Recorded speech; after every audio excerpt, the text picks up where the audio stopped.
తెలంగాణలోని పలు జిల్లాలకు వాతావరణ శాఖ ఎల్లో అలర్ట్ జారీ చేసింది. రేమాల్ తుఫాన్ ప్రభావంతో తెలంగాణలో ఈదురుగాలులు వీచే అవకాశం ఉందని తెలిపింది. హైదరాబాద్తో పాటు పలు జిల్లాల్లో వర్షం కురవచ్చని వెల్లడించింది.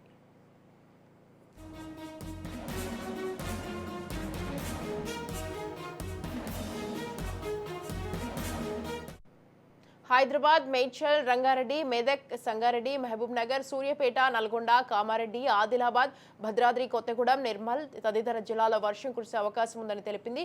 రేమాల్ తుఫాన్ ప్రభావంతో ఆంధ్రప్రదేశ్లోని భారీ వర్షాలు కురిసే అవకాశాలు ఉన్నట్లు వాతావరణ శాఖ తెలిపింది. రైట్, ఈ విషయంపై పూర్తి సమాచారాన్ని మా ప్రతినిధి తేజ ఫోన్ లైన్ లో అందిస్తారు. తేజ. స్వాతి, మనం ప్రధానంగా చూసినట్లయితే ఇటు రెమాల్ తుఫాన్ సృష్టించినటువంటి బీభత్సం, అది పశ్చిమ బెంగాల్లో రెమాల్ తుఫాన్ బీభత్సం ఏ మాదిరిగా సృష్టించిందో మనందరికీ తెలిసిన విషయమే.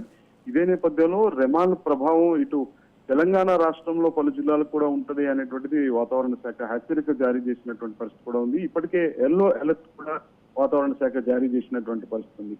మొత్తంగా చూస్తే మాత్రం అంటే ఈ రోజు ఇవాళ మధ్యాహ్నం తర్వాత నుంచి కూడా కొంత ఈదురుగాలులు వీస్తాయనేటువంటి ఒక హెచ్చరిక అయితే ఇటు వాతావరణం కూడా శాఖ జారీ చేసినటువంటి పరిస్థితి. ప్రధానంగా హైదరాబాద్, రంగారెడ్డి, మేడ్చల్, మల్కాజ్గిరి, అదేవిధంగా సంగారెడ్డి, మెదక్, మహబూబ్ నగర్, సూర్యాపేట, నల్గొండ, కామారెడ్డి, ఆదిలాబాద్, నిర్మల్, భద్రాద్రి జిల్లాలకు ప్రధానంగా వర్ష సూచన అయితే ఉన్నట్లుగా కూడా వాతావరణ శాఖ తెలిపింది. అయితే భారీ నుంచి అతి భారీ వర్షాలతో పాటు 120 కిలోమీటర్ల వేగంతో 120 నుంచి 130 కిలోమీటర్ల వేగంతో ఈదురుగాలులు కూడా వీసేటువంటి అవకాశం ఉంది అన్నట్లుగా కూడా వాతావరణ శాఖ హెచ్చరిక జారీ చేసినటువంటి నేపథ్యంలో మొత్తంగా ఇటు జిహెచ్ఎంసీ అధికారులు కావచ్చు, తెలంగాణలో ఉన్నటువంటి అన్ని జిల్లాల అధికారులు కూడా పూర్తిగా అప్రమత్తం అయ్యారు. లోతట్టు ప్రాంతాల్లో ఉన్నటువంటి ప్రజలు ఎవరైతే ఉన్నారో వారిని సురక్షిత ప్రాంతాల వైపు అంటే పునరావాస కేంద్రాలు కూడా తరలించేటువంటి పరిస్థితి కూడా కొన్ని తగు విధంగా కూడా జాగ్రత్తలు తీసుకున్నట్టుగా కూడా ఇప్పటికే అధికారులు కూడా వెల్లడించినటువంటి పరిస్థితి ఉంది.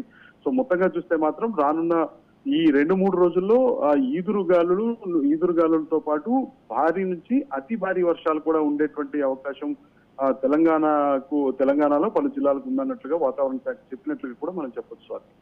Right Teja, thanks for the details.